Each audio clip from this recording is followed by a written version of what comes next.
Hey everyone, in this video we're going to talk about how to find the distance from a point to a line. The first thing we need to do is we need to define how we're going to find that distance. So I have a line, and let's say we have a point somewhere not on this line. And why don't we label these? Let's say this is line L, then I'm going to say this is point A.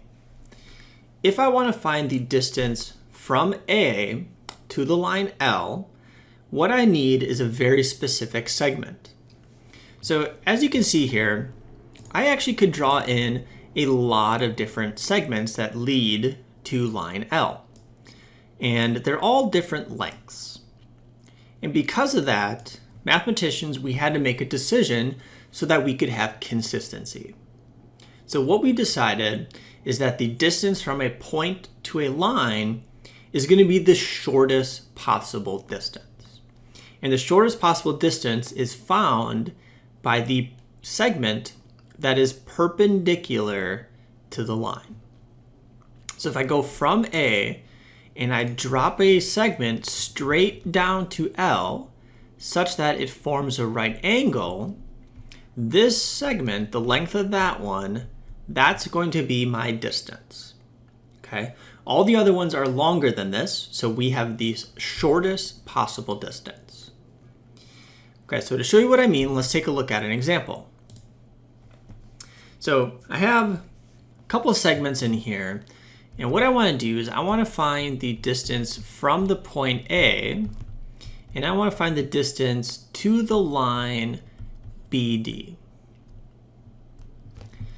So in order to do this, what I'm looking for is the shortest possible distance. I'm looking for the shortest possible segment. And as we just discussed, the shortest possible distance is going to be the one that's perpendicular. So what I need to identify is which of the segments is perpendicular. So looking for this little box in the corner. So that means I'm looking for the length of AC. I want to find the length of that segment. That's the distance I need. So I have two different ways that I can do this. I can use the Pythagorean theorem, or I can use the distance formula. Both are perfectly fine. So why don't we just use the distance formula? So the length of AC, this is going to be equal to the square root of the difference of my x value squared plus the difference of the y value squared.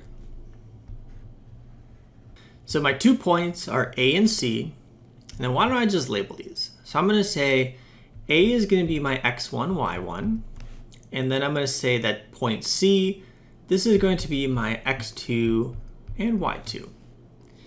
And then to find the distance, we'll substitute those in. So the difference of the x values, we have 1 minus a negative 3, turns into plus. And then the difference of the y values, y2 is negative 1 minus 3, that is also squared, and we have the square root of the whole thing. So let's go through, do some simplifying. So 1 plus 3, we have 4 squared. And then negative 1 minus 3, we have negative 4 squared. And then if we continue on, squaring both of those, 4 squared is 16. Negative 4 squared is also 16. So we end up with our distance from A to C is equal to the square root of 32. I could also simplify that radical. So to simplify that, we want to break it down into a number times the biggest perfect square possible. So 32, that's the same as 16 times 2.